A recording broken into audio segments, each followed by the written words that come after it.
From the Foundation Studio right here on Biloxi's Back Bay, welcome to SuperTalk Outdoors, where we celebrate every single Monday at lunchtime the world-class outdoors of the state of Mississippi. I want to thank you for joining us on this powerful SuperTalk Mississippi radio network or on SuperTalk TV at C Spire TV. But if you're listening on Facebook or YouTube or your favorite podcast, it is March the 14th, 2022. Got a little cold blast. Over the weekend. Not what you would typically see this time of year, but it's going to start to warm back up again. Hope you enjoyed that little breath of cold air. Turkey hunting is in full swing across the state of Mississippi. Fishing, with the exception of this past weekend, fishing is beginning to kind of heat up. We're seeing lots of good reports of speckled trout and redfish, and offshore things are really beginning to show some life. And as we go forward, it's going to really get good. I'm looking forward to kind of shifting gear and moving into my offshore mode here from Biloxi. By the way, if you want to see our Super Talk outdoor shows, the videos for the show, we put all of them on Facebook and YouTube. You can go to the Super Talk Outdoors Facebook page and follow us and share us with your friends, the people love Mississippi's outdoors. Well, I have a little frog in my throat today. My wife Ann and I are on the backside of the flu, not COVID, just the seasonal flu. Last Friday, I drove up to my place in the Mississippi Delta. We call it Delta Bluffs. It's the hunting club we have there. We lease 3 different farms up there.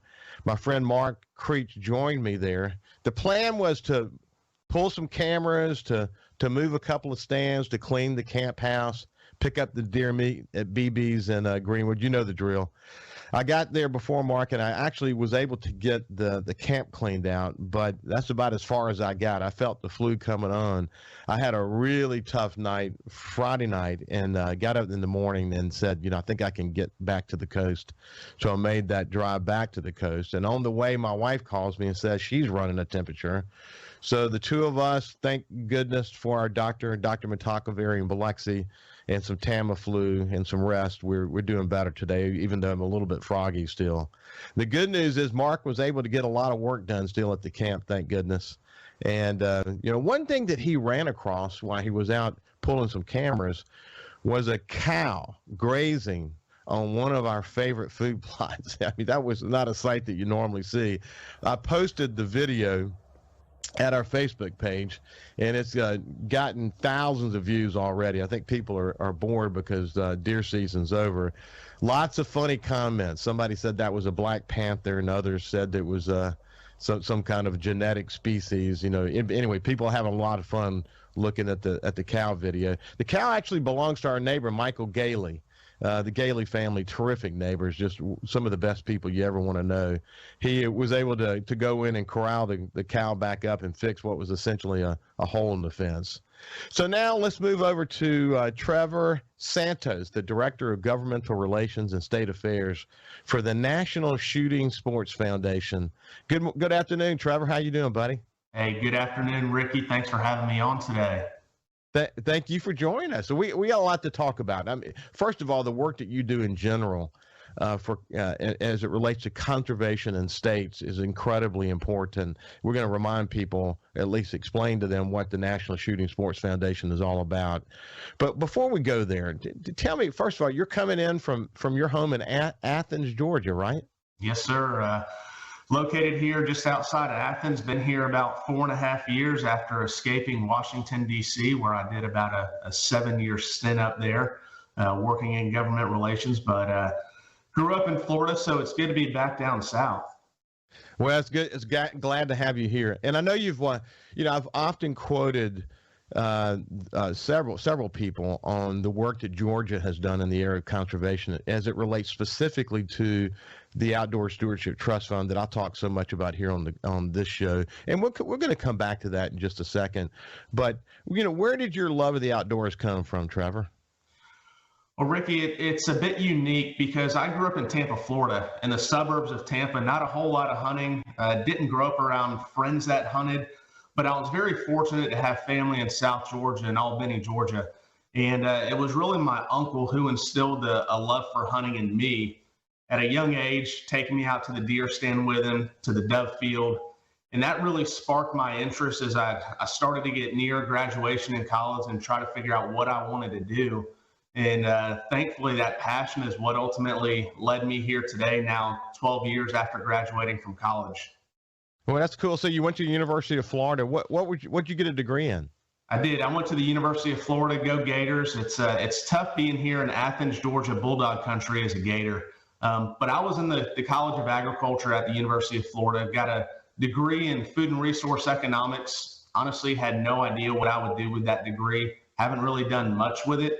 Although learning a little bit about the Farm Bill in my undergraduate studies, has kind of had a little bit of crossover in what I do today. But in all honesty, it was my involvement with Ducks Unlimited in college that led me to being involved in the policy arena today, because following graduation from college, I moved to Washington, D.C. for an internship with Ducks Unlimited and their government affairs office in D.C. Well, it's amazing what it takes in terms of collaboration by so many different organizations, both non-governmental, governmental, and otherwise, to preserve conservation enjoyment in this state. I mean, in this nation, certainly in Mississippi, and we see that all the time. But the National Shooting Sports Foundation, first, let's just start with what is it, and then we'll talk about some of the focus that you guys have had over the years. For sure. So the National Shooting Sports Foundation is a trade association for America's firearms and ammunition industry. So we represent firearm and ammunition manufacturers, distributors, retailers, shooting ranges, endemic media, and sportsmen's organizations across this country. People ask what the difference is between us and the NRA, and it's the checkout counter. We represent the business interests, whereas NRA or other organizations represent the consumer interests. Well, that's cool, and it's an important organization that's doing incredibly important work. You actually had a stint as a state lobbyist for the National Rifle Association. Tell me a little bit about your time there. I did. So following my internship with Ducks Unlimited, I was fortunate enough to join the state and local affairs division at the NRA, and started at the bottom, answering phone calls and doing expense reports. And within about a year and a half, I worked my way up to being promoted to a state lobbyist for the NRA. And at that time, I covered 4 states. I had Tennessee, Alabama, Missouri, and Indiana. And as you would know, with those states being very pro-gun, it was a lot of offense. And I'll tell you what, it was an extreme honor to be able to work for the organization, now representing more than 5 million law-abiding gun owners here in this country. But when I had the opportunity in 2014 to join the National Shooting Sports Foundation, kind of as their number 2 in their state affairs division, it was an opportunity I couldn't pass up. I'll certainly be forever grateful to the NRA and the opportunity they gave me, and really helping me learn this issue. We see it from the outside, but when you're on the front lines working this issue in state capitals around the country, that's when you have to become very knowledgeable. But that's also what sparked even a deeper passion for me on, being on the front lines and fighting for gun owners and Second Amendment supporters and sportsmen across this country. This whole notion of the right to bear arms, the Second Amendment, is something that is, we're not going to go into a big, long conversation about it, but it's something that is near and dear to a lot of people's hearts for more reasons than we have time to talk about today. But in a recent conversation with Will Primos, we got to talking about Ukraine. You see the flag over my shoulder. I think all Americans are sort of, just touched by the spirit of Ukrainians to fight for their country and for their freedom. And, if they weren't bearing arms, where would they be today? But in the conversation with Will, Will kept, he brought the conversation back to the Second Amendment and how the situation in Ukraine is reminding us, as wild as it may be hard to get your head around the possibilities here in America, which we hope never happens. This right to bear arms is a very serious issue. And frankly, I bet in your world, people talk about it more today than they were before as a result of what's happening in Ukraine. Do you face that on a daily basis? Absolutely. We're seeing it more and more, and now we have a real life example of why the individuals and the law-abiding people in a country need the ability to take up firearms for self-defense. So there's no doubt that this is a great time and a great learning example for our country. And I think you've seen even the firearm industry in our country wanting to step up to help the Ukrainians as well. Vista Outdoor last week announcing that they wanted to send 1 million rounds between their companies of Federal, Remington, CCI, and Spear. So, again, this is, while it is a horrific time for the Ukrainians, I think it's a wake-up call for people here in our country to recognize that we have a right that pretty much no other country in this world has the privilege of exercising. When we come back, we're going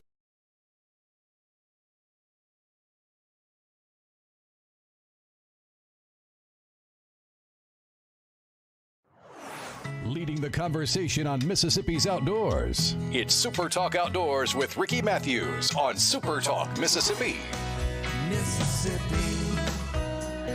Welcome back to Coast View. I have my friend Trevor Santos, who works for the National Shooting Sports Foundation. And at the beginning, we just kind of determined where his love of the outdoors came from and the work that they're doing across the United States to not only protect the Second Amendment, but also to focus on conservation efforts that are important to all of us. Trevor, if you go back and you look back at some of sort of what we were observing at the turn of the 20th century, we had a lot of work to do when it came to conservation. And for the most part, we really listened to that, and we've really been focused on it. There's a lot of work to be done for sure. But why don't you kind of rebuild some of that history for us so we can appreciate things like, for example, the Pittman-Robertson Act that maybe people have heard of before?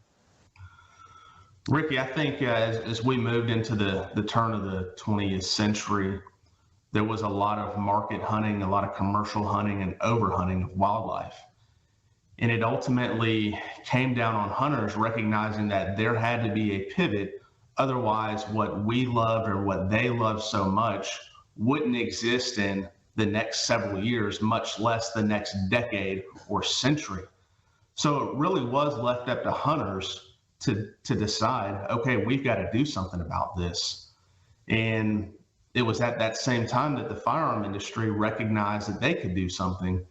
And it was actually in the 1900s that the firearm industry called on Congress to impose an excise tax on the sale of firearms and ammunition, with those dollars ultimately going back to conservation efforts. In 1937, the Pitman-Robertson Act was enacted by Congress.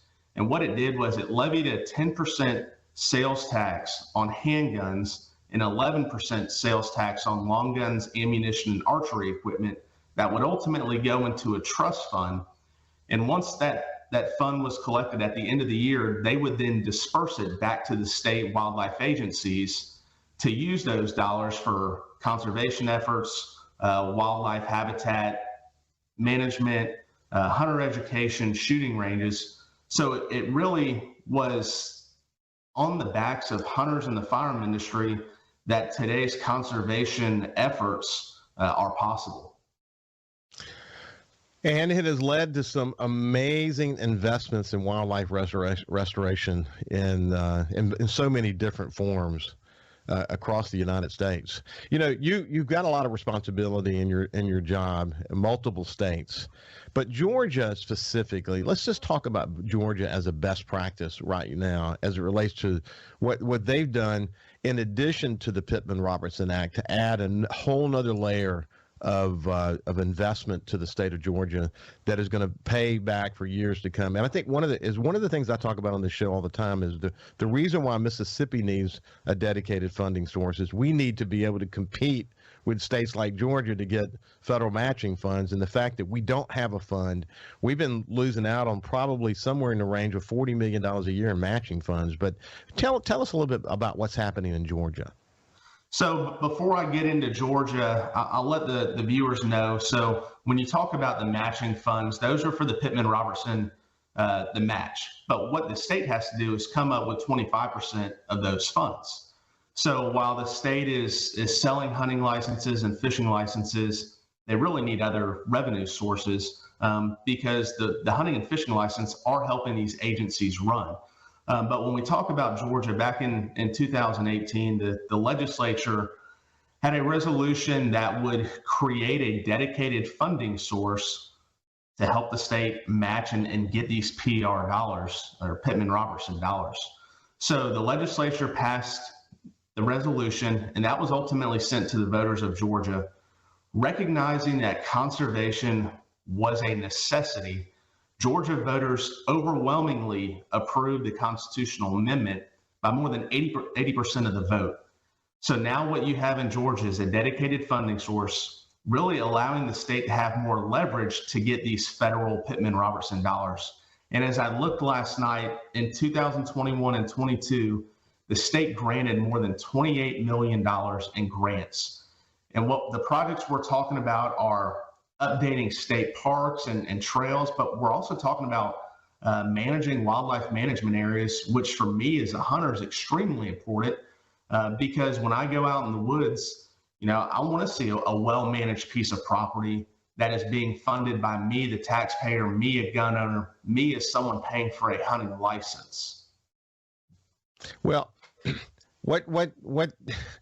what Georgia as a best practice in this area has provided for Mississippi is sort of a blueprint for what could be, taking a relatively, when you think about the amount of investment we could and should be making to conservation efforts in our state, taking a relatively low amount of money and building it into something that's very, very significant.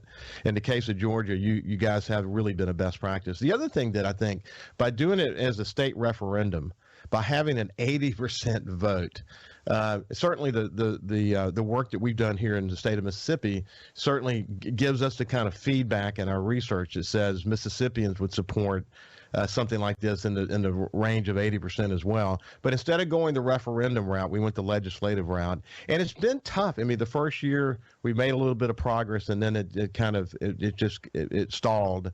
We didn't get anything through. This year, it started out like it was going to be another stall, but the good news is we're beginning to have a lot of progress right now.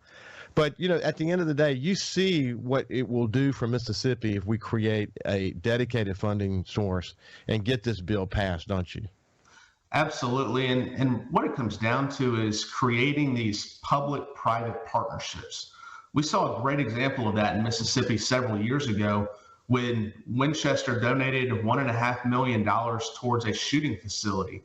So it really is when the state comes together with private entities that we can make great things happen. And I think by having the Mississippi Outdoor Stewardship Trust Fund, you're now creating opportunities for private entities, NGOs to come in and say, look, we want to assist Mississippi, whether it's on public land, because I know you've got, I think, 10% of the state in public land, but you've also got a lot of private land that's ultimately, going to benefit wildlife. So I think it's a win-win all the way around, whether you're a hunter, you're a non-hunter, you're just someone who likes to enjoy the outdoors.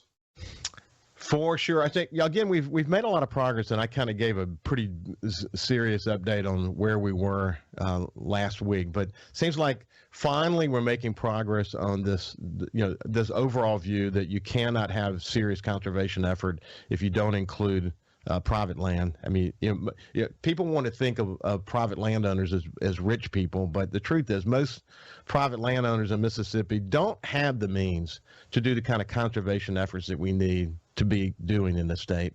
And by having a dedicated funding source and the ability to go get federal funds, we can begin to really fund some efforts across the state that are going to really make a difference.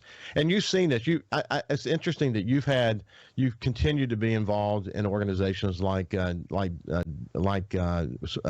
Unlimited. I mentioned Ducks Unlimited because they've done a lot of habitat creation, but as others have pointed out, it involves all non-governmental organizations that are involved in this in conservation, and that we're lucky in this state and we're lucky in this nation to have so many non-governmental organizations focused on conservation. Of course, DU is just one of them, but it really does take a team of people from all walks of life, governmental and non-governmental, the private sector, the public sector, to make conservation efforts work, doesn't it? Oh, absolutely. And that's what it's all about, is a team effort. You see me and the National Shooting Sports Foundation representing the firearm industry coming together with a Ducks Unlimited, a strictly conservation organization. But, NSSF and the firearm industry recognizes that conservation is key to the future of what we love so much, whether, it's raising those needed matching funds for shooting range construction and improvement, or if it's just improving wildlife habitat. We know that, the industry isn't going to have future consumers without these opportunities. So we're here to support it, and we're here to be part of the team with Ducks Unlimited and Safari Club International and the Mississippi Wildlife Foundation. We're here to play our part, and we hope that the voters and the constituents in Mississippi recognize that this is, huge for the state and huge for the future of our hunting heritage. Well, I want to give you an update. Chairman Neil Whaley, who is the chairman of the Wildlife and Fisheries and Parks Committee in the Senate, we've had an ongoing sort of invitation out to him. We heard from him this morning, and I think we're going to try to have him on next Monday, and we'll get an update. So the key now is, they're not wanting to go with a diversion of sales tax. They're wanting to go with more of an appropriation. What we want them to do now is put the money in there. Put the money in there and recognize and sort of understand that this has to be multi-year. It's not a one and done deal. Most of the projects require multiple years, and we need the commitment of funds to be able to do that. So I'm glad that we're still making progress, and I look forward to staying in touch with you, Trevor, as we continue to watch what happens in Mississippi. I appreciate you spending some time with me this morning, buddy. Hey, Ricky, thank you so much for having me today. It's been a pleasure. This is Trevor Santos, who works with the National Shooting Sports Foundation and actually nationally. And he's really, really watching closely what happens in the state of Mississippi, and others like him are doing that as well. Hey, when we come back, we're gonna continue the conversation with Waldo Cleveland, and we're going to talk about archery, youth archery specifically. We'll see you after this break.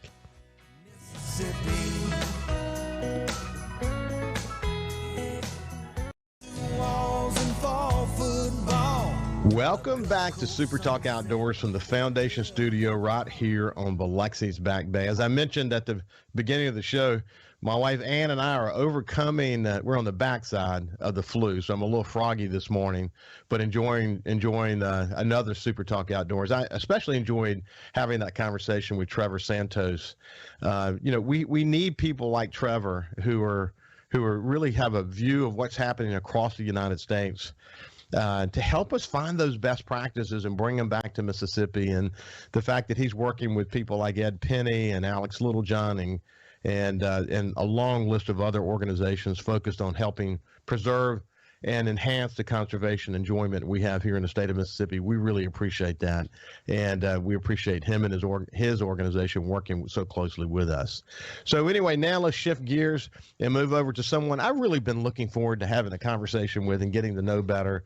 Waldo Cleveland, the famous Waldo Cleveland, who has really kind of dedicated his life to youth archery. Without any further ado, let me just welcome Waldo to the show. How you doing, my friend? I'm doing great. Glad to be here. Well, let's do this. Let's tell people who you are to begin with. You're from the Columbia area of Mississippi. You had a long history, literally as a very, very competitive archery guy. You had your own archery business, but I want to kind of go through those steps of your life. How did you actually get into bow hunting to begin with? Well, my dad was a true dyed in the wool bow hunter. And he got me started when I was very young, and it was a great family sport. And we got to spend a lot of time together doing that. So, literally, what was your favorite sport growing up in terms of what you went after as a bow hunter? It really didn't matter to me. I love shooting bullseyes. I love shooting buck deer. It was whatever, first come, first serve. As long as I was shooting a bow, I was happy. So you went on to open one of the South's largest archery pro shops. You did. I think you opened it in 1985. You served a bunch of states, I think 44 states and 14 countries. What made what you did so popular? Well, we were able to give customer service, and I believe customer service is the key to any successful business at this point. And our customer service has been lost across the world in the last few years. But in the old days, we would bring a customer in, say they would fly in from Saudi Arabia, they'd land in New Orleans. We'd go pick them up, bring them up. They'd spend 3 or 4 days in my pro shop. We would rig them out completely, send them home happy. And many, many times people from these families came back again and again and again. Well, I tell you, for bow hunters, we get this. I've done a little bit of bow hunting. My sons love to bow hunt. But having an archery pro shop that you can work with to get set up properly, it's a big deal. And is it becoming a little bit of a lost art in Mississippi? No doubt, no doubt. The crossbows are a little bit easier to achieve success with, and it seems like the bows are not quite as I guess you'd say prevalent as they used to be. But some people like the faster bows, the crossbows, the scope sights, but there's still a huge percentage of us bow hunters that have went backwards, and we're back shooting recurves and longbows. Yeah, no, I've seen that transition begin to happen. Okay, so you went on to shoot professionally. How did you get into that? And let's tell people a little bit about your accomplishments along the way. Well, I shot as an amateur in 1985 and 1986, and my scores were above most of the professionals. So, of course, I thought I would get rich, make all the money in the world shooting a bow. Didn't realize what it cost to get there, if you know what I'm saying. But long story short, a good friend of mine, Terry Ragsdale, partnered up with me. We shot Tony Cleland out in Denver, Colorado, and we shot in partners. Won some really big tournaments to begin with, and it seemed like it just ventured out from there, just another rabbit trail. Went on to win 5 national titles. Yes, sir. That's pretty significant. What's interesting is you look at it today. I guess sponsorships are kind of the key to making it today. Were sponsorships a big part of what was, sort of the financial calculus for you back in those days? No doubt, no doubt. And again, I bragged one time, very out of line. I made a statement bragging on some money that I had made, and I noticed my wife was watching me and shaking her head. And when I got home, she said, "Let me show you how much it cost you to make that money." And wow, what a humbling experience. But she's a very humbling person. I follow the bone collectors guys, Michael Waddell and T-Bone. Did you get to know T-Bone along the way? I did. He's fighting cancer now. In fact, we've reached out to him to join us here on Super Talk Outdoors. Hopefully we'll have him on an upcoming show. But our prayers go out to T-Bone and what he's going through. What an inspiration he is. But he's sort of the old school archery guy who knows how to set up bows and whatever. You kind of do what you do, and we need more of those kind of guys. It's harder to find guys who really are able to go at it full bore. I love telling the story of Will Primos and Brad and how they came to got to know each other. Brad used to set up Will's bows, and Will wanted 2 bows exactly set up perfectly, and he would come during the week and he would cause a line to show outside the door because he wanted it done so specifically, and it took so much time. And finally, Brad said, "Will, I can't do this anymore. You're going to have to come back. Can you come back Sunday after church, and I'll take all the time you need?" And eventually they became very good friends, and the rest is kind of history. But you know that story well, don't you? Yes, I do. And I'll tell you, the names that you mentioned, some of the best bow hunters in the world live right here in the state of Mississippi. We're lucky. I say it all the time, Waldo, that this is the capital of the outdoors in the United States. And the reason why is because, you can find certain aspects of what we do here in Mississippi that's better in other states, but you're not going to find a collection of different dimensions where, I think, let's see, Alex Littlejohn said you can shoot a duck in the Delta in the morning and then go to the coast that afternoon and catch a redfish. I mean, it's a really special place in that regard. And you've literally committed your entire career to not just bow hunting, but along the way, you got really interested in making sure we're pushing the love of the outdoors to our kids. Now, you're doing it through archery, but at the end of the day, what your goal is to bring the outdoors to as many youth as possible so that we can preserve our outdoor enjoyment in the state of Mississippi. That's been a big part of your life, hasn't it? Yes, it has. And, our natural resources have to be taken care of. We have to nurture our natural resources, but our most precious natural resource is probably our children. And if our children are not into it and rolling with the flow and keeping the heritage alive, we're in trouble. We are in trouble. I say it all the time on my show, but I have 2 sons and a daughter, and some of my best hunts in my life, I never held a gun or a bow, just being with them in the outdoors and letting them do it. And then my friends, like Clay Wagner and his sons, loving to hunt with his sons, and then more recently with my friends, the Dunn family up in the Mississippi Delta, and hunting with Clint's son Jackson Dunn. I just love spending time in the outdoors with kids, and the truth is, they are our future. And what's amazing about what you have done through your archery program, Waldo, is that you've brought the outdoors to over 50,000 kids annually, and I mean that's nothing to sneeze at. I mean that is making a mark. You feel it, don't you? Yes, we do, and I believe we feel it all across the state. The numbers are extraordinary. And, our sport, you don't have to be able to be one of the 5 kids in a school that can hit a baseball over the fence. You don't have to be one of the 10 schools and children in the school that can hit a softball over the fence, dunk a basketball, or kick a football through a goal post. But our sport, 99% of the shooters and the youth that we have in our program can be successful, very successful at archery. And archery, I'm 57 years old now. The football, baseball, and basketball is gone, but that archery is a life sport, and I believe these kids are going to enjoy it from now on out.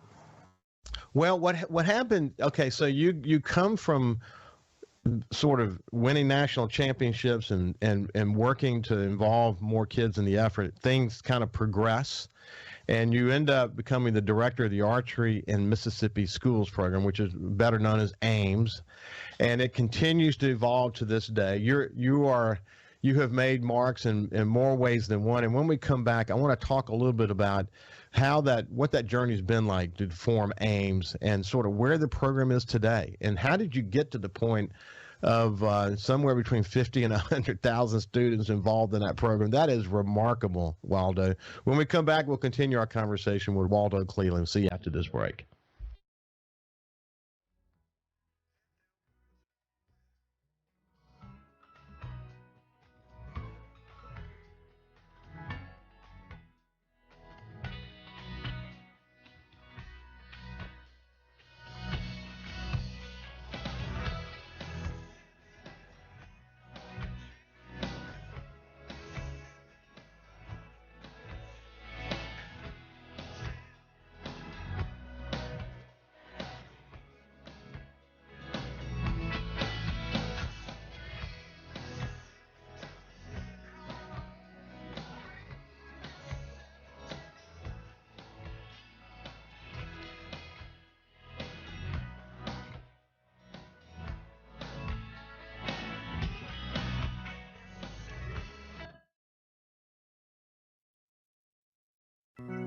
We live in one of the best places in America to enjoy the outdoors. So let's talk about it.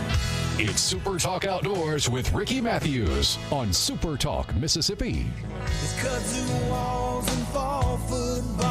Welcome back to Super Talk Outdoors as we listen to my friend Steve Azar sing One Mississippi, which hopefully will become the state song for Mississippi soon. What a great song that is, and I thank my friend Steve Azar for letting us use his song as the theme song for Super Talk Outdoors. We're having a conversation with Waldo Cleveland. He is the director of the Archery in Mississippi Schools program, AIMS, as better known as the AIMS program.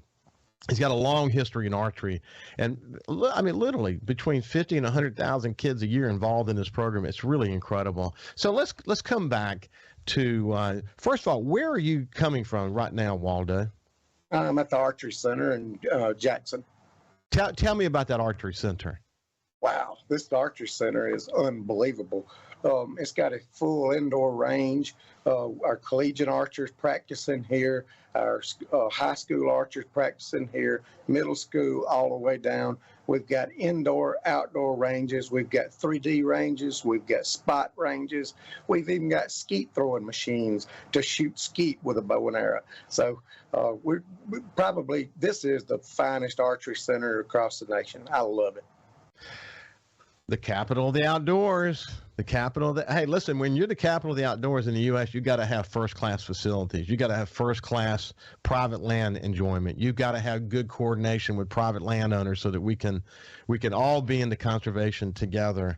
And that center where you are located now is really one of the prides of our conservation and outdoors enjoyment in the state of Mississippi. Are you surprised with how significant the Ames program has become over the years? Of all people, I would have figured I would not be surprised, but yes, I never had any thoughts of it turning as big as it's turned. What caused that? Just because people are being introduced to it? Is it because you got volunteers and people across the state that are engaged in the program who are as committed as you are to youth? How did we get to this point? Well, it's many small things, just as you said, but the need for the program. We had a niche, and we fill that niche perfectly. And it's almost like having the only gas station in the state of Mississippi. Everybody's going to get fuel there, and these children love it. And it's incredible, and I think the sky's the limit. The future holds bigger numbers than what we have now. Well, listen, something we talked about on this show a bunch of times, Waldo, is the fact that COVID was bad for a lot of reasons. I'm certainly, as it relates to your program, bringing kids together in the facility and doing work together, it slowed all that down. But what it did is it increased the number of hunting and fishing licenses across the state. People felt safe in the outdoors. People were being introduced back into the outdoors in ways they weren't before. You guys found a way to sort of make it through the COVID situation and come out on the other side with almost like a renewed breath back into archery and just in general, people who want to love the outdoors. Where are you guys today? Well, the COVID deal was pretty tough on us. The first year we canceled our shoots, coasted through. The second year, everything looked like we were going to be right back in the stream of things. And man, it blew up on us right within 2 weeks of the finish. When this happened, we had come up with a backup plan of a virtual archery shoot. So the kids were able to shoot their bows at their schools and shoot their scores in by telephone. And we wound up having over 5,000 shooters or student athletes at that event. So it doesn't surprise me you guys rebounded from COVID. It really doesn't, because people just, they're trying to find ways to enjoy the outdoors, and once they fall in love with archery, you don't fall out of love with it just because of COVID happened. You find your way to move forward. I bet a lot of kids did a lot of practicing when they couldn't be together. So, hey, listen, we only got a couple of minutes left. Let's go to, where are you headed with Ames Extreme? Tell me more about that. Well, Ames Extreme is nothing more than a bridge program. We're using fancier equipment. We're using release aids, sights, peep sights, stabilizers, the whole 9 yards. We're referring to this as our varsity archery program, and we're only allowing 10th, 11th, and 12th graders to shoot in this one. We wanted to start out with 10 pilot program schools for this year, and we're already up to 23 schools in it. So I believe it's going to grow out of sight, just like our regular Ames program did. Waldo, that is so cool. It's neat the way you guys are innovative. The one question as we get kind of ready to wind this down, I bet you have seen some amazingly talented people that would have never thought they would be into archery. Now they're incredible leaders. No doubt. And a lot of these kids, we send 25, 30 kids a year out on scholarship to collegiate programs all across the U.S. We are one of the heaviest recruited states in the nation for archery. Makes me feel good. I bet it makes you feel good. Hey, Waldo, it has been a pleasure to get to know you better. Congratulations on all of your success. We will have you back. I want to hear some specific stories of people that you would have never expected to pick up archery who are now leaders in this nation, young people that are just doing amazing things. This has been Waldo Cleveland, and it's been a real pleasure to see you. Have a great day. Have a great week. Stay safe in the outdoors, and we'll see you next Monday.